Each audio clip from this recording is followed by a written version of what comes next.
앞서 양육비 미지급자에 대한 해외 출국 금지가 왜 필요한지 잠깐 들여다봤는데요.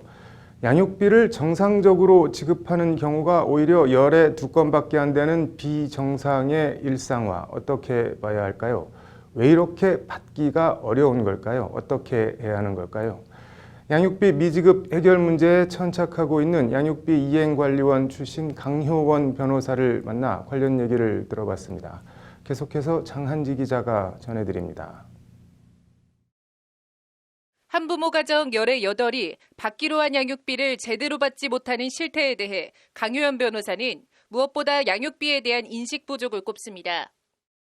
일단은 근본적으로는 의식이 양육비는 줘야 된다라는 생각이 좀 없으시고 양육비를 주면은 이게 아이한테 쓸 거라고는 생각이 잘 안 들고 오히려 이제 양육자에 대한 안 좋은 감정 때문에 자발적인 지급이 잘 안 되시는 거예요.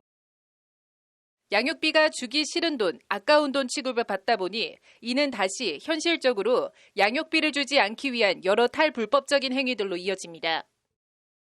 아니면 정말 자기도 살 형편이 안 되시거나 근데 대부분은 그 정도까지는 아니시거든요. 근데도 주지 않으시고 결국은 강제집행할 때 강제집행도 잘 안 되는 경우는 주로 이제 여러 가지 탈법적인 수단을 많이 쓰세요. 그래서 뭐 급여도 자기 명의로 받지 않거나 뭐 사업장, 개인 사업자 명의도 다른 사람 뭐 이모나 고모 명의로 해놓다든지 무엇보다 연락을 끊고 잠적해버리면 대응할 수단이나 방법이 마땅치 않은 점도 양육비를 받아내는 것을 어렵게 만들고 있습니다. 아무래도 양육자들이 이제 이혼을 하시고 나면 비양육자랑은 거의 연락을 안 하잖아요. 그래서 서로 어디 사는지도 모르시고 어떤 분들은 10년 만에 이걸 신청하시면 10년 만에 이제 그 사람이 어디 사는지부터 알아야 되는 거예요. 근데 막상 해보면 안 가는 경우도 많고 이런저런 이유로 비양육자가 고의로 주소를 다른 곳으로 돌려놓는 경우도 비일비재합니다. 주소도 자기 주소를 안 해놓고 지인들 주소를 하는 경우가 있어서 그럴 때는 이제 법원의 절차를 빌릴 때는 일단 뭐 소장이라든지 신청서가 그 집에 송달이 되어야 되는데 송달부터 어려운 거죠. 그래서 뭐 이행명령이든 감치 신청이든 이런 게 그래서 실익이 없을 때가 좀 많아요. 때문에 어렵사리 재판을 해서 양육비 지급 이행명령을 받고 그래도 지급하지 않으면 구치소에 감치하려 해도 거기서 다시 벽에 부딪힌다는 것이 강효연 변호사의 설명입니다. 감치 신청은 통상의 민사재판과 달리 공시 송달로도 안 되고 반드시 당사자가 수령을 해야 하는데 송달 자체가 안 되어버리면 소용없기 때문입니다. 감치 신청을 하려면 일단 이행명령 결정을 받아야 되고 이 이행명령을 위반했다는 거에 대한 제재로 감치 신청을 하는 거거든요. 근데 감치 명령을 받으려면 일단 그 감치 신청이 또 송달이 돼야 돼요. 그 상대방 집에. 근데 송달이 안 되면 이거는 공시 송달로도 진행이 안 돼요. 그래서 그냥 바로 각하가 나거든요. 그래서 이거는 송달이 되게 중요한 제도예요. 소송이 말처럼 쉬운 것도 아니고 거기다 양육비 미지급자가 작정하고 양육비를 안 주려고 하면 아이를 혼자 키우는 양육자가 개인적으로 뭘 어떻게 하기가 어렵습니다. 상습적 양육비 미지급자에 대한 운전면허 취소를 골자로 하는 20대 국회 막바지에 국회 본회의를 통과한 양육비 이행법에 해외 출국 금지가 빠진 걸 강효연 변호사가 아쉬워하는 이유입니다. 저는 출국 금지가 조금 아쉬웠어요. 생계와 직접적인 관련은 없는데도 출국 금지는 제외가 돼서 그 부분이 조금 아쉬웠어요. 사실 양육비를 안 주면서도 해외여행 많이 다니시는 분들이 꽤 있었거든요. 그런 부분들은 좀 아쉽지 않나. 출국 금지는 정말 생계가 어려워서 없어서 못 주는 사람들은 애초 해당이 안 되고 이른바 악질 미지급자들에게서 양육비를 받아낼 수 있는 수단인데 그것마저 뺐다고 목소리를 높입니다.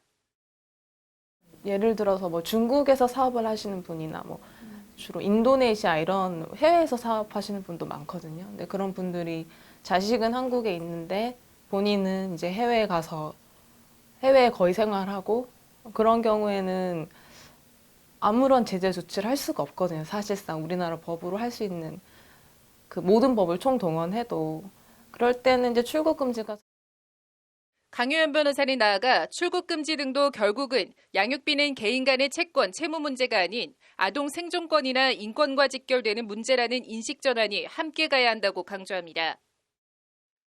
예를 들면 뭐 미국, 캐나다, 영국 이런 곳은 이미 양육비를 미지급하면 여권을 취소시키고 당연히 출국도 못하게 되는 그런 법안을 갖고 있는데 우리나라는 전혀 이제 양육비 미지급이랑 출국 금지는 전혀 상관이 없다라는 인식이 너무 강하게 있어서 그 사람들을 강제할 수 있는 법안은 사실 없었던 거죠. 결국 양육비를 안 주는 사람들을 불편하게 만드는 것이 양육비를 받아낼 수 있는 실효적인 방법인데 이 지점에서 국가의 역할, 행정력이 필요하다고 강효연 변호사는 거듭 강조합니다.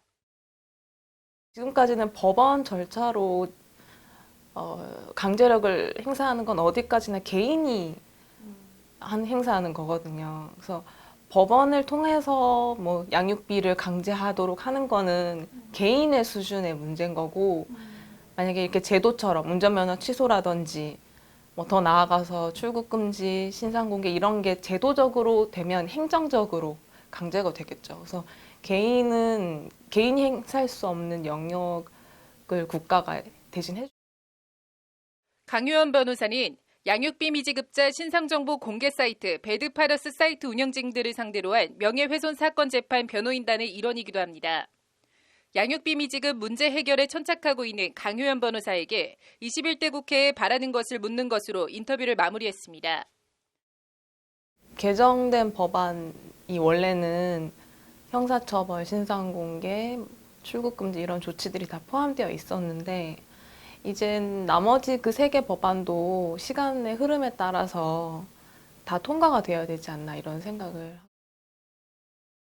관련 법안은 21대 국회에서 이미 발의되어 있거나 추가로 더 발의될 예정입니다. 문제는 국회의 실행입니다. 법률방송 장한지입니다.